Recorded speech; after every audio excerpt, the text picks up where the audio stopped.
माघ महात्म्य 25वां अध्याय। पिशाच कहने लगा कि हे मुनि, केरल देश का ब्राह्मण किस प्रकार मुक्त हुआ, यह कथा कृपा करके विस्तारपूर्वक कहिए। देवद्युति कहने लगा, केरल देश में वासु नाम वाला एक वेद पारंगत ब्राह्मण था। उसके बंधुओं ने उसकी भूमि छीन ली, जिससे वह निर्धन और दुखी होकर अपनी जन्मभूमि त्यागकर देश विदेश में घूमता किसी व्याधि से ग्रस्त होकर मृत्यु को प्राप्त हो गया। उसका कोई बांधव न होने के कारण उसकी और वैदिक क्रिया नहीं हुई और न ही उसकी दाह क्रिया हुई। इस प्रकार क्रिया के लोप होने से निर्जन वन में प्रेत होकर चिरकाल तक फिरता रहा। शीत, ताप, भूख प्यास के दुख से हाहाकार करता हुआ वह नंगे शरीर रोता फिरता था, परंतु उसको कहीं सद्गति नहीं दिखाई देती थी। सर्वथा दान न देने से वह अपने कर्म फल को भोगता था। जो लोग अग्नि में आहुति नहीं देते, भगवान का पूजन नहीं करते, वे आत्मविद्या का अभ्यास नहीं करते, अच्छे तीर्थों से विमुख रहते हैं।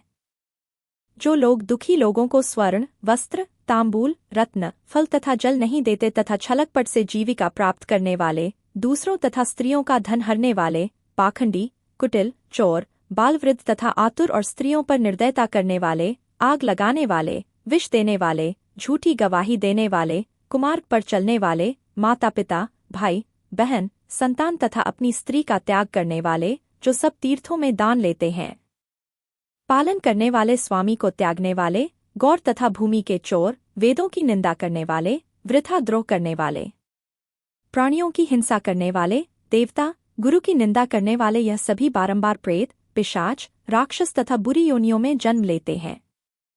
अतएव बुरे कर्मों से बचकर धर्म के कार्य तथा यज्ञ, दान और तप आदि करने चाहिए, क्योंकि कर्म फल अवश्य में मिलता है। इस प्रकार प्रेत की गति देखकर पाप कर्म कदापि नहीं करने चाहिए। ब्राह्मण कहने लगा कि इस प्रकार उस केरल ब्राह्मण ने उस पर्वत पर अधिक समय व्यतीत करके एक मार्ग में एक पथिक को देखा, जो 2 गगरियों में त्रिवेणी का जल लिए हुए था। आनंदपूर्वक भगवान के चरित्र का गान कर रहा था। प्रेत ने उसका मार्ग रोककर कहा कि तुम डरो मत। इस गगरी का जल मुझको पिलाओ, नहीं तो मैं तुम्हारे प्राण ले लूंगा। देवद्युति कहने लगा कि दुखी, दुर्बल, नंगे, मुरझाए हुए तुम कौन हो? पैरों से पृथ्वी को स्पर्श न करके चलते हो। लोमशजी बोले। प्रेत यह वचन सुनकर कहने लगा कि मेरे सा होने का कारण सुनो। मैंने कभी ब्राह्मणों को दान नहीं दिया, अत्यंत लोभी, क्रियाहीन, दूसरे के अन्न से पलने वाला था। मैंने कभी किसी को भिक्षा नहीं दी, न दूसरे के दुख से दुखी हुआ।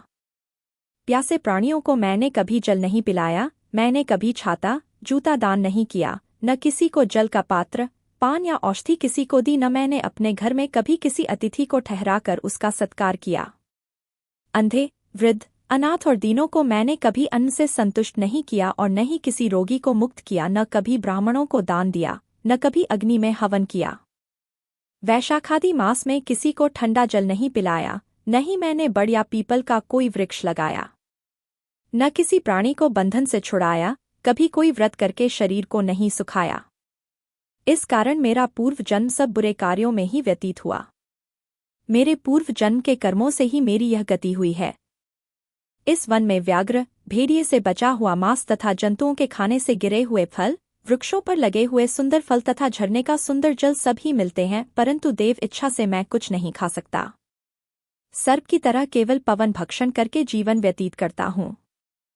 बल, बुद्धि, मंत्र, पुरुषार्थ से लाभहानि, सुख दुख, विवाह, मृत्यु, जीवन, भोग, रोग तथा वियोग में केवल भाग्य ही कारण होता है।